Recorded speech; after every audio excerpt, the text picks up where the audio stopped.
नमस्कार दोस्तों, स्वागत है आप सभी का आपके अपने YouTube चैनल ऑनलाइन स्टडी टीके में। दोस्तों, सबसे पहले तो आपको जो आज दीपावली का त्यौहार है और दीपावली के इस पावन पर्व पर आपको बहुत बहुत शुभकामनाएं। माँ लक्ष्मी की कृपा आप पर सदैव बनी रहे, आप सदा प्रसन्न रहें, ऐसी ईश्वर से हम कामना करते हैं। तो चलिए और देखते हैं आज क्या आपके लिए लेकर आए हैं। तो आज हम देखने वाले हैं इस वीडियो में कक्षा थर्ड के लिए जो पर्यावरण अध्ययन के कुछ महत्वपूर्ण नोट्स हैं, और ये कक्षा थर्ड की ईवीएस बुक से लिए गए हैं और वो बिंदु इसमें शामिल किए गए हैं जिनसे एग्जाम में अधिकतर प्रश्न बनते हैं, पूछे जाते हैं, या जिनको घुमा फिरा करके पूछा जाता है। कुछ ऐसे ही बिंदु आज के इस वीडियो में सिलेक्ट किए हैं, और ये वीडियो जो होगा ये आपको आने वाले सीटेट, यूपीटीट या किसी भी आप टेट एग्जाम की तैयारी कर रहे हैं तो उसके लिए काफ़ी महत्वपूर्ण साबित होगा। तो चलिए और देखते हैं। और यदि आपने अभी तक हमारे सेकंड चैनल मेरा घर मेरा स्कूल को सब्सक्राइब नहीं किया तो आप उससे जाकर सब्सक्राइब ज़रूर कर लीजिएगा, ताकि वहाँ पर आपको जो कंपटीशन एग्ज़ाम की तैयारी होती है उसमें एनसीईआरटी बुक्स से संबंधित जो प्रश्न बनते हैं उन्हें हाईलाइट रूप में आप वहाँ पर देख सकते हैं। उनको सॉल्यूशन के रूप में वहाँ पर आपको दिखाया गया है, और 6 से 12 तक के सभी विषयों के वीडियो धीरे धीरे वहाँ पर अपलोड किए जा रहे हैं, ताकि आप को सभी प्रकार के विषयों की सामग्री वहाँ पर उपलब्ध हो सके। तो चलिए और स्टार्ट करते हैं और देखते हैं आज का हमारा पर्यावरण अध्ययन से संबंधित महत्वपूर्ण वीडियो। सबसे पहले यहाँ पर बात करेंगे चूहे की। और चूहा जो होता है उसमें देखने की क्षमता कम होती है। देखिए, पूरी कम नहीं होती पर कम होती है, मतलब जितना तीव्र नहीं होती। जैसे कुछ जीव होते हैं उनकी देखने की क्षमता बहुत ज़्यादा होती है, वो काफ़ी दूरी तक का देख लेते हैं। तो ऐसे चूहे के अंदर ये गुण थोड़ा सा देखने का कम है, परंतु चूहे में सूंघने, छूने और टेस्ट करने का जो गुण होता है, ये जो क्षमताएं होती हैं, ये उसके अंदर बहुत ही अच्छी होती है। इसी प्रकार से वो खाद्य सामग्री को सूंघते सूंघते वहाँ तक पहुँच जाता है और उसे कुतर देता है। तो ये हम देखते ही हैं चूहे के बारे में।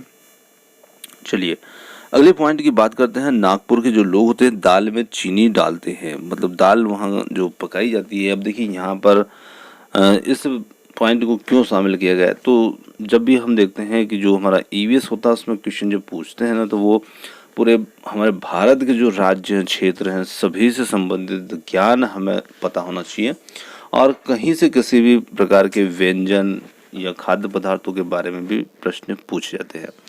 तो उसी की वजह से ये बिंदु इसमें शामिल है कि वहाँ के लोग जो है दाल में चीनी डालते हैं। इसी प्रकार से है अगला, डांस में हाथ और चेहरे के जरिए भावनाएं दिखाई जाती है, जिन्हें हम मुद्रा भाव कहते हैं। यानी कि नृत्य जो करते हैं तो नृत्य के अंदर जो विभिन्न प्रकार की मुद्राएं होती है उन्हें हम हाव भाव कह सकते हैं, और वो हमारी भावनाओं को व्यक्त करती हैं मुद्राएं। चलिए आगे हम बात करते हैं। उल्लू एक ऐसा जीव है जो अपनी गर्दन को पीछे तक घुमा सकता है। कुछ जीव जो होते हैं पूरी तरह नहीं घुमा सकते, परंतु उल्लू के अंदर ये गर्दन को घुमाने का जो गुण होता है ये विशेष होता है। आगे बात करते हैं। यहाँ पर पक्षियों के पंख जो होते हैं उन्हें उड़ने में मदद करते हैं, और साथ ही साथ उन्हें जो शीत ऋतु होती है, ठंड होता है, उससे भी बचाते हैं। उन्हें गर्माहट ये पंख जो होते हैं प्रदान करते हैं, और पक्षी जो होते हैं उनके पुराने पंख झड़ते रहते हैं और उसके स्थान पर नए पंख जो है वो आते रहते हैं। तो उनके पंख जो हैं वो नए पंख के रूप में आ जाते हैं।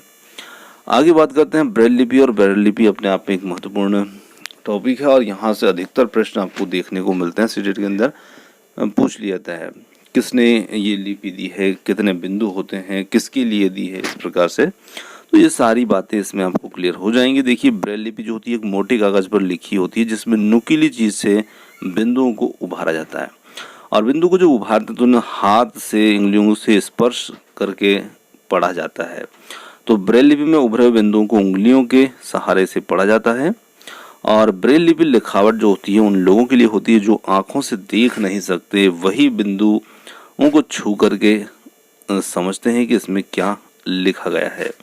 आगे बात करते हैं। ब्रेल लिपि जो है लुइस ब्रेल जो कि फ्रांस के थे, उनके नाम पर इस लिपि का नाम रखा गया था, और इन्होंने लुइस ब्रेल जो थे इनकी उम्र मात्र 3 वर्ष की थी, और किसी दुर्घटना में से इनकी आंखों की रोशनी जो थी वो चली गई थी।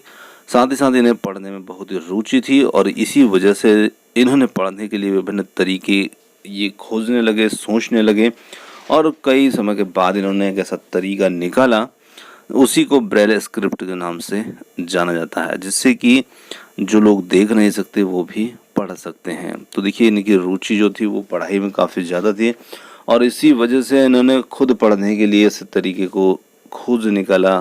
साथ ही साथ खुद की मदद तो की ही, पर दूसरे लोगों की भी मदद इन्होंने कर दी। आगे बात करते हैं, ये जो लिपि है ये 6 बिंदुओं पर आधारित थी, पर अब यह कंप्यूटर के प्रयोग से भी लिखी जा सकती है। अगर आप बच्चों को ब्रेल स्क्रिप्ट के बारे में बताएंगे तो वो उसे समझेंगे और उसे अच्छे से समझ भी पाएंगे।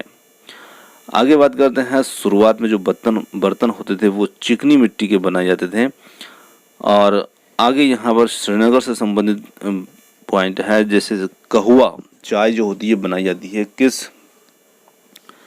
जगह बनाई जाती है, तो यहाँ से संबंधित प्रश्न आपको पूछा जा सकता है।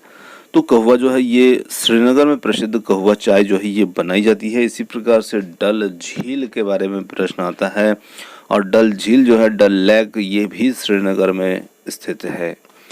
इसी के साथ आगे बात करते हैं, शिकारा नामक नाम की एक नाव होती है और इस नाव से टूरिस्ट डल लेक के अंदर एंजॉय करते हैं, यानी कि डल झील जो होती है उसमें भ्रमण करते हैं, घूमते हैं इस नाव की मदद से और उस नाव का नाम है शिकारा।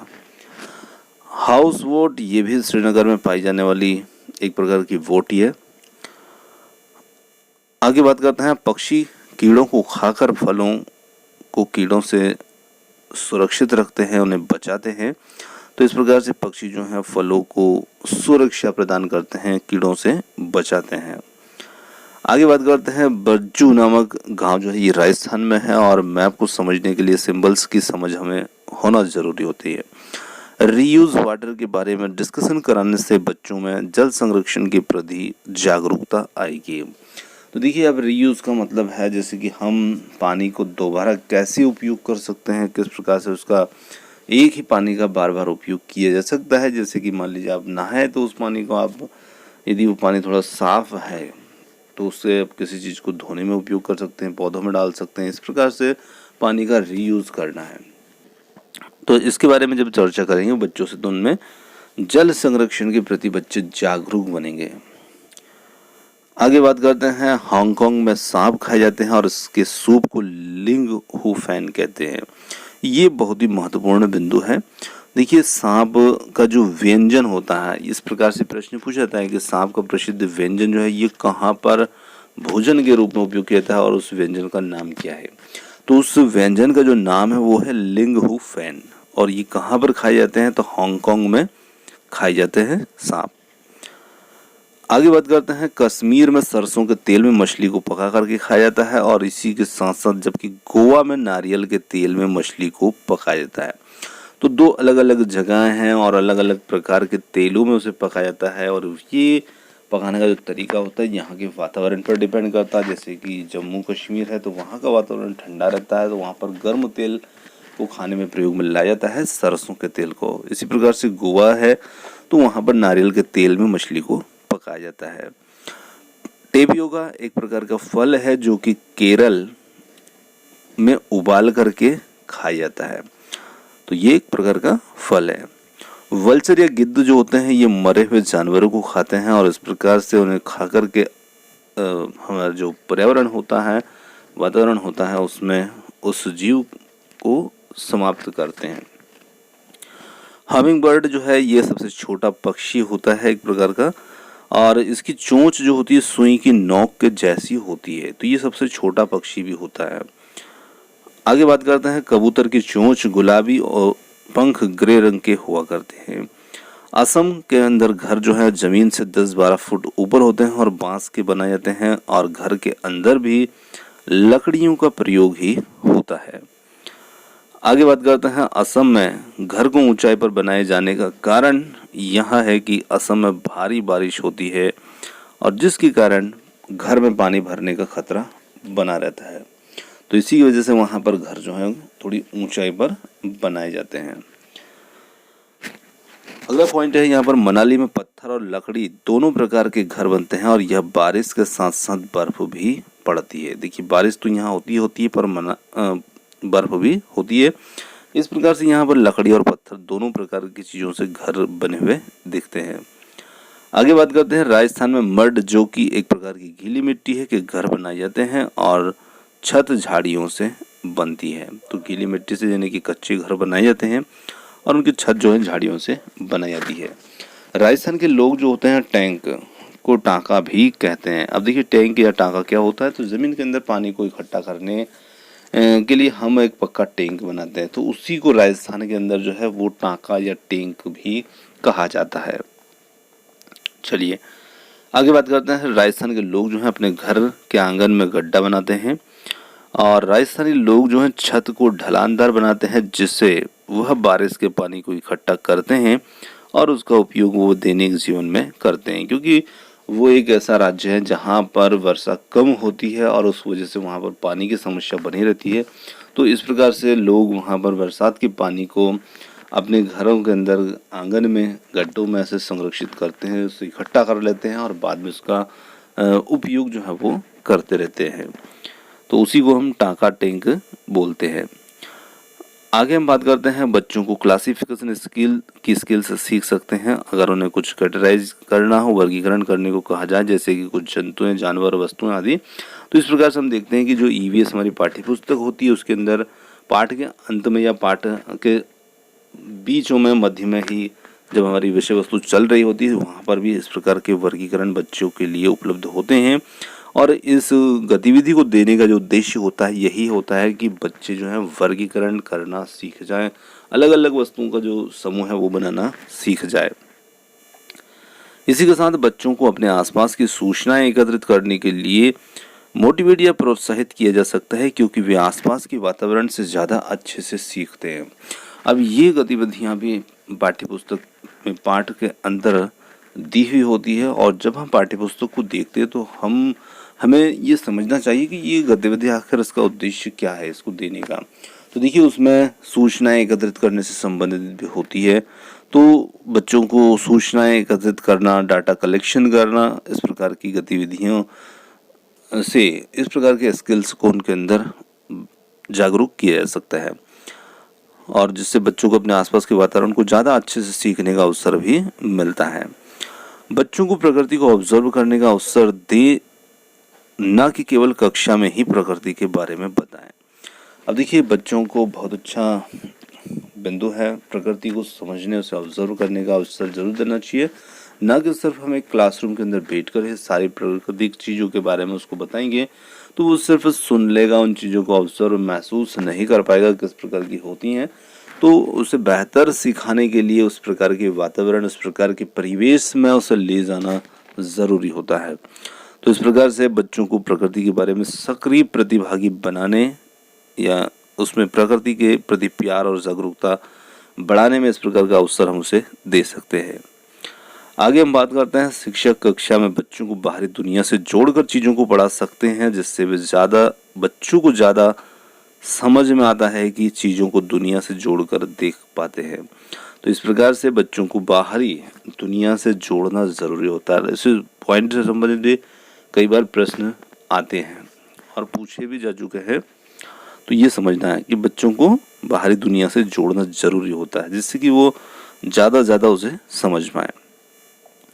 इसी के साथ बच्चों को समूह में कार्य करना के लिए प्रेरित करें, जिससे कि उनकी डाइवर्सिटी या विविधता के गुण बनाने में उनको मदद मिलेगी। यानी कि विभिन्नता, बच्चों को विभिन्नता का मतलब, उसका लाभ समझ में आएगा इस प्रकार से जब हम समूह में कार्य उनको करवाएंगे। बच्चों को अच्छी और प्रेरित कहानियाँ पढ़ने के लिए भी हमें प्रेरित करते रहना चाहिए। बच्चों के अंदर क्रिएटिविटी को प्रोत्साहित करें, बच्चों को चित्रकला में कुछ बनाने को ज़रूर दें। यानी कि बच्चों को क्रिएटिव बनाएं और कुछ भी चित्रकला में जैसा भी चित्र बनाते हैं किसी भी तरीके का बनाएं, उन्हें बनाने का अवसर ज़रूर देना चाहिए। कई बार बच्चों को वर्गीकरण करने का अवसर दें और उन्हें खुद निर्णय लेना सिखाएं, यानी कि इस प्रकार से उनमें निर्णय क्षमता को मजबूत किया जाए। किसान, डॉक्टर, ग्रैंड पेरेंट्स और बहुत से सामाजिक विषयों पर बच्चों से बात करें, उनके बारे में उन्हें बताएं। आगे बात करते हैं, बच्चों को पेड़ से दोस्ती करना सिखाएं, उनका ध्यान कैसे करना है यह बताएं और पर्यावरण के प्रति बच्चों को जागरूक जरूर करें। अब जब हम बच्चों को पेड़ों से दोस्ती करना सिखाएंगे तो इस प्रकार से क्लास 3 के पर्यावरण की जो अध्ययन की पुस्तक है उसके अंदर भी एक ऐसा पाठ भी है जहाँ बच्चे मतलब पेड़ों से दोस्ती के संबंध में एक पाठ है, वहाँ पर उस पाठ को देने का उद्देश्य कि बच्चे भी इस प्रकार से अपने जीवन में इन चीज़ों को अपनाएं, ताकि वो जब दोस्ती करेंगे तो उसका ध्यान निश्चित रखेंगे, उसे सुरक्षा देंगे, उसकी ग्रोथ देखेंगे कि किस प्रकार से धीरे धीरे ये छोटे से बड़ा हो रहा है, और बच्चों को उस प्रकार से पेड़ से दोस्ती के ज़रिए एक लगाव महसूस होगा। जब वो पेड़ों से लगाव महसूस करेगा तो अपने पर्यावरण से लगाव महसूस करेगा, और पर्यावरण के प्रति क्या होगा, बच्चा संवेदनशील हो जाएगा। तो इस प्रकार से उसे पर्यावरण के प्रति संवेदनशील जागरूक बनाना होता है।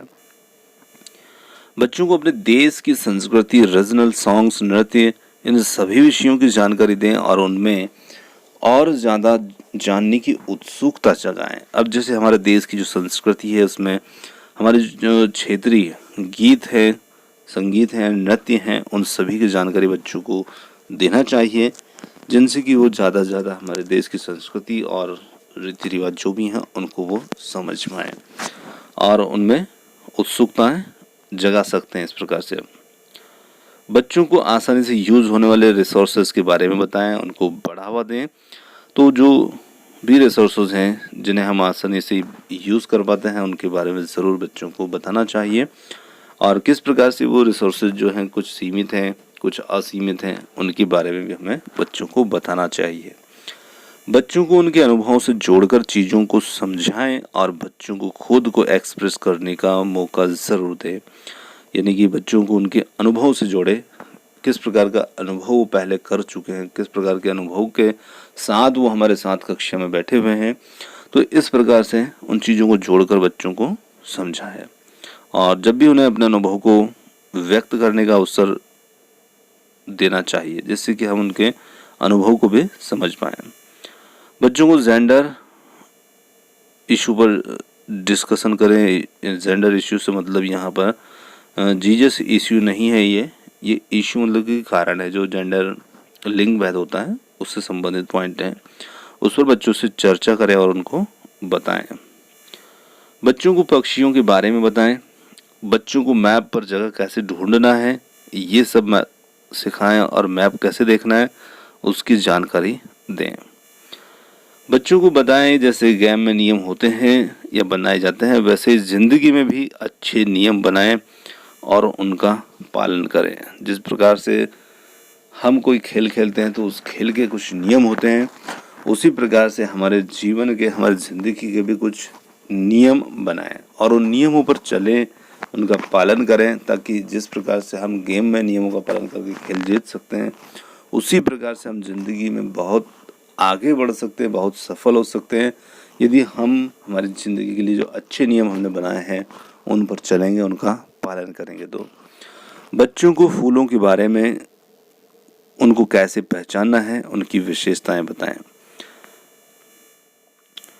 बच्चों को पर्यावरण और समाज में होने वाले परिवर्तनों के बारे में ज़रूर बताएं।